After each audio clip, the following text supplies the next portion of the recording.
little squirrel right there. That's called a fox squirrel because it's kind of reddish and big and looks a little bit like a fox. You really use your imagination. I don't see those very often where I live.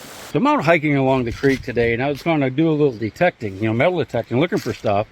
But the last flood we had a couple months ago apparently has just destroyed the banks down here, and everything's washed out. And I think what I'm going to do, instead of getting the metal detector out, is I think we're just going to look around with our eyeballs and see what we can find. That's an oyster shell. This is from hill site, and there's some houses up there in the woods that are no longer there. So you can see all kinds of, you'll see, like, here's a broken bottle here, some china there. We're just going to work our way down this bank, hopefully not get attacked by whatever has made all that stuff up there. A lot of animals have been coming down through here. I don't know if that's raccoons, beavers, or geese, but we have to keep our eyes open. Here's some glass, nice old green bottle glass. And you can see some other blue bottles. Now these here, these are mussel shells. These are freshwater mussels. These are natural. They're not oysters, so they don't really mean anything other than there's mussels out there in the creek. I live there year round. I didn't get this on video, but I did want to show it to you. This is something from the old days, like when I was a kid. This is a lid that would go on a 55-gallon drum or something like that to cover up the bunghole. You just don't see these anymore because most drums you see now are plastic. I did also set that down because I want to show you this. Nice big old chunk of old glass. Here's again, this is a freshwater mussel. Probably got uprooted in the flood. Uh-oh, looky there. That's a pawpaw. This probably got uprooted in the flood and forced up on the bank here, and it died. Or Pepsi. I guess that's the new phrase. Anyway, this is a pawpaw. These are a fruit that grows along the rivers in this part of the country. They're really delicious when they're ripe. This is not ripe. They're best if they're kind of brownish and you squeeze them and the stuff comes out. But this is hard as a rock, so they're not in season quite yet. You look up there, that's the tree. It came off of right there, a pawpaw tree. And it's so weird to see this stuff windrowed like this up against the bank. That's where the floodwaters have pushed it against there. Because this is normally open and there's all kinds of bottles in there that get exposed. But this is the first time in my life I have seen it like this. So there's something different about this last flood that we had. But I'm happy to announce, like other floods, this has exposed relics. I got a relic behind me. I want you to see, or tell me if you can see it before I actually reach down to pick it up.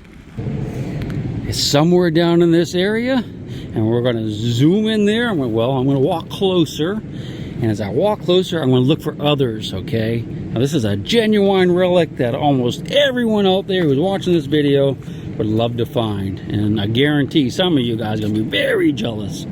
Some of you not so much. You see it yet? There it is, looky.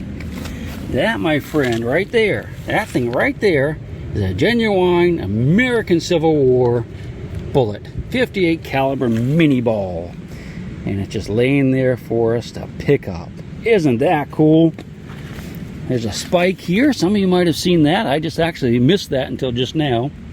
That's what we're going to do, is we're going to go along and look for things like this. Look for buttons. We're going to look for arrowheads, belt buckles, cannonballs, anything we can find. Here's a big iron pin that I just found. Not sure what it goes to. At first I thought it might be off a railroad, like the kind of pin that you would use to hook box cars or any type of cars together. But I'm not so sure about that one. But anyway, still nice big heavy find, but we're going to leave that one right there.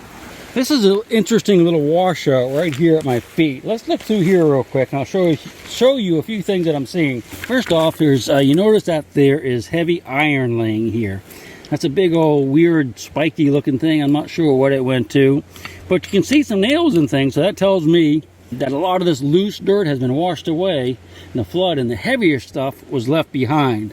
Now, the heavier stuff could include coins, rings, bullets, buttons, cannonballs, anything like that. So what we're doing, or what I'm doing here, is I'm getting a spot like this. I'm just looking around.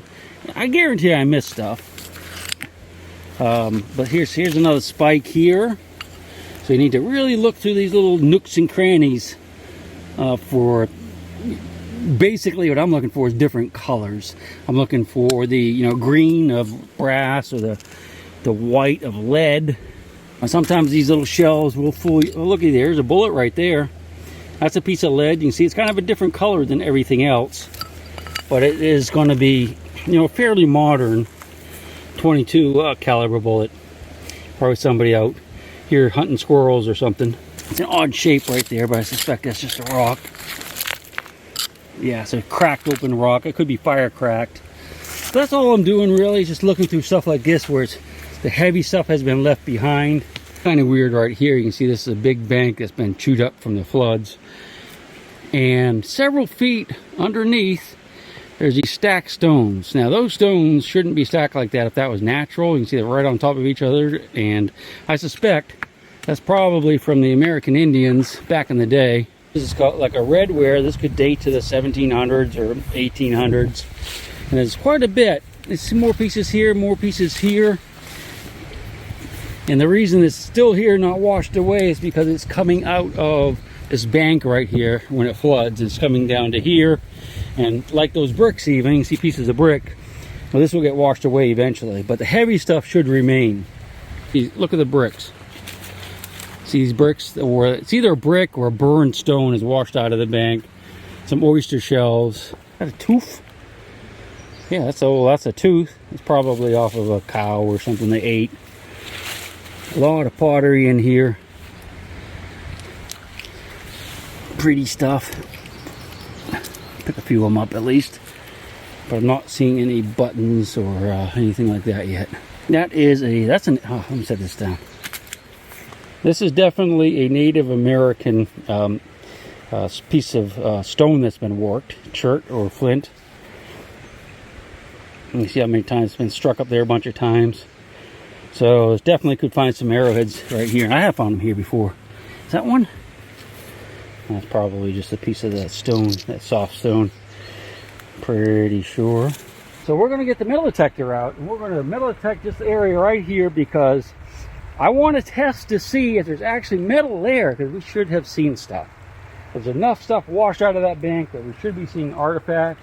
And I just want to know what percentage of artifacts would get washed out and recovered that we wouldn't be able to see with our eyes. You ready?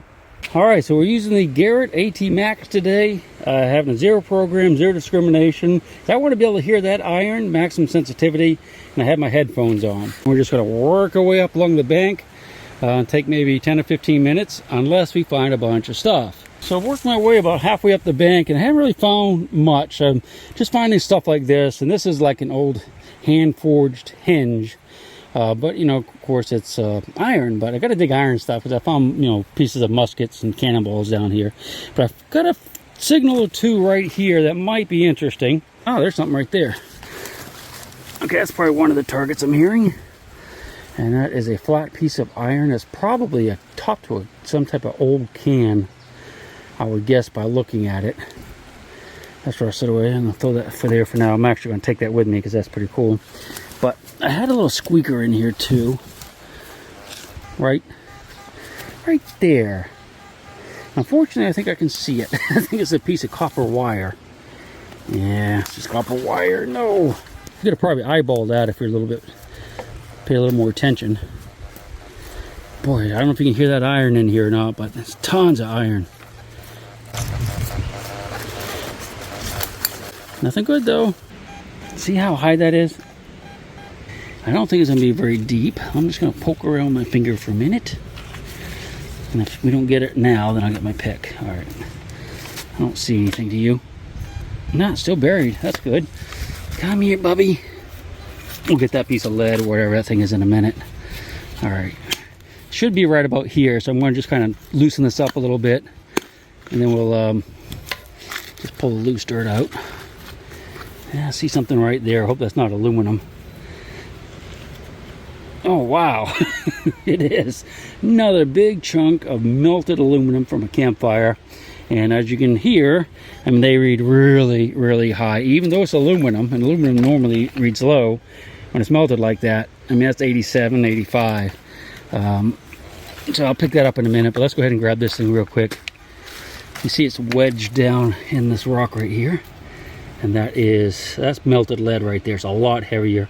And if you notice, it actually reads a lot lower on the meter, like low 50s. Okay, I'm going to dig, yeah, let's just, oh, that's that aluminum I just threw there, but let's go ahead and move along the bank here just a little bit more, just since I have you out. You hear iron and stuff, but not really hearing any good squeakies. A little bit of glass right there.